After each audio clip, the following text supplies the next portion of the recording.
This is my review of Samurai Flamenco.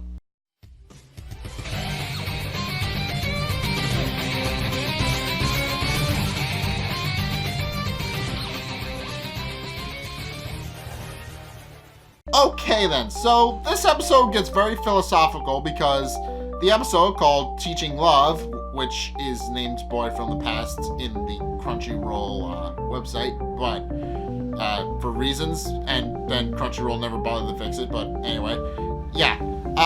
Teaching Love is, as its name implies, is very philosophical because it's about teaching love.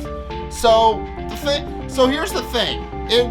It's explained a little bit later, but yeah, Masayoshi doesn't understand love like at all, and it does play a big part in this episode. So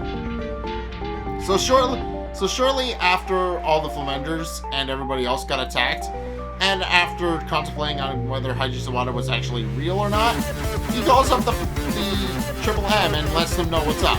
And also having a bit of a heart-to-heart with Mari about how she should really try and confront Gojo, and he himself needs to try and confront Gojo because they realize that they need to eventually talk to Gojo about his feelings and what's going on with him, but neither of them are really able to stand against him yet. So they're trying to work up the courage to talk to him about it, but they can't yet. They're not there yet emotionally. They're still dealing with it in their own ways. But anyway, enough about that, because the Triple M go to perform in concert, and both Mo and Mizuki pass out because they ingested something. So it's implied that the coffee they were drinking in an earlier scene was spiked with some sort of poison, and that caused them to collapse on stage. And since Mari didn't drink any of the coffee, she wound up being fine, was able to get them to the hospital. And because it was live on concert, it was all over the news within a matter of hours. So Masayoshi realizes this. He watched the news story. He realized that Haiji isn't going to stop until he gets Samurai Flamenco, and after calling Mari and messaging her to let her know what's up and to call him, he goes to the window and contemplates killing himself to get Haiji to stop, since he realizes that Haiji is after him, and if he thinks that if he kills himself, it'll be the only way to get Haiji to stop. At which point he gets a call from Ishihara, who calls him and lets him know that Kaname is awake, and lets him know that Kaname's awake and that he's up and talking. So he goes to visit him in the hospital, but is told specifically that he only wanted to visit with Masayoshi alone.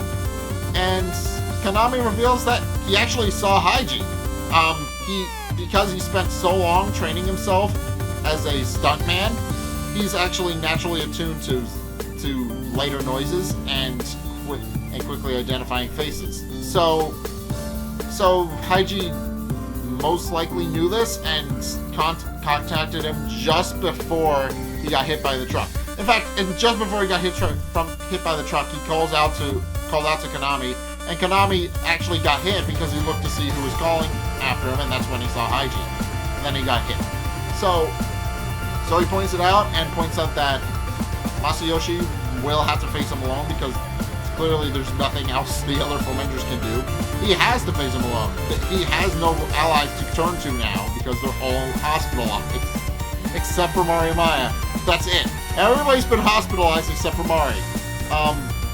And he also points out that there is one thing he needs to learn before he is able to actually face him, pointing out that Masayoshi has yet to master it, and points out that the concept is in fact love, because Masayoshi spent so long training as a superhero, as he points out, that he never actually learned what love was.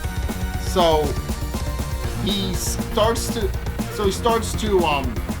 think over it a bit as he's in the car with Ishihara on the way to a meeting, I'm assuming. At which point Ishihara tries to ask him what's up. He dismisses her a little bit because he doesn't think he can help her. But then Ishihara has the driver pull them over to another place, to their studio, and pulls out all of his old paperwork and photo shoot photo shots and all that good stuff, and points out that she had been watching him since he was a younger kid, and that she knows a lot of things about him. She even knew that he was Samurai Flamenco before he told the world. So she clearly knows what she's talking about with Masayoshi.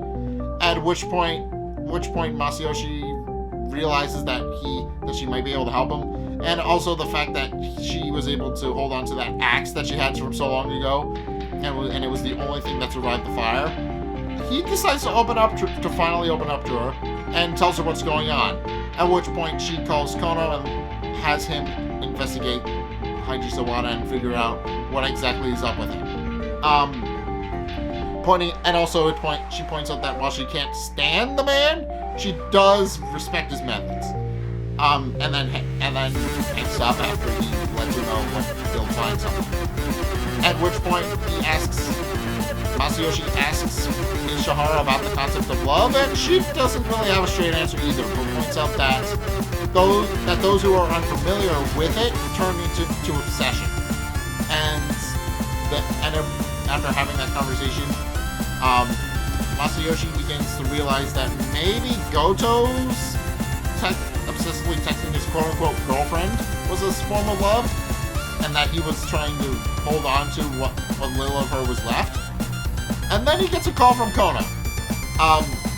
So Kono points out that he let everybody. Well, first off, Kono points out exactly what was going on with the kid, pointing out that he did supposedly die of an illness, but then his parents went missing after that, and nobody has been able to find them. But also points out that his parents apparently loved him, but he was apathetic toward everything, so he didn't really care. At which point Masayoshi thanks Kono for the information and hangs up, and begins to ruminate what exactly is going on with Haiji Sawada and what's going on in his head, and begins to realize that maybe if Haiji is like him, that he probably doesn't understand what love is, and doesn't realize that what he's feeling for Samurai Flamenco is a form of love, and realize that his love kind of turned to obsession, and now he's obsessed with Samurai Flamenco because he loves him and doesn't realize it. And at which point he gets a call from Haiji, from Goto's phone, as Goto, while this has all been happening, Goto actually got a message from Haiji, and Haiji had taken Goto's phone without him realizing, messaging him, telling him that he had his phone, and that if he wanted it back, he would have to face him alone, and then got knocked out because he's now handcuffed to a pole inside Masayoshi's old apartment, which is where Haiji asks him to meet, and then hangs up. And then he gives a speech to Goto once he wakes up, revealing basically everything I just said, that he doesn't understand love at all, but after seeing Samurai Flamenco, he realized that it was the first time he had taken interest in something, and realizes that now that there are no supervillains, he had to become a villain so that he could help Samurai Flamenco evolve further. But it's clear that he has some pretty malevolent intentions. And then points out that the best way to get to Masayoshi is to get to Goto, and then pulls the trigger on Goto's gun and then cuts to black. So yeah, the philosophy of love is brought up a lot in this episode, and for good reason, because it is a very big part of this episode and the next one.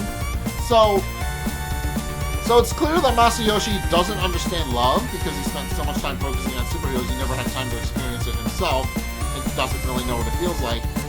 So he's unfamiliar with it in that sense. Meanwhile, Haiji, he was kind of, I guess for lack of a better word, he's a yandere type character who doesn't really know what love is, but when he does find it, he becomes obsessed with it. So, and he'll hurt anybody in his way. So yeah, it doesn't really fit.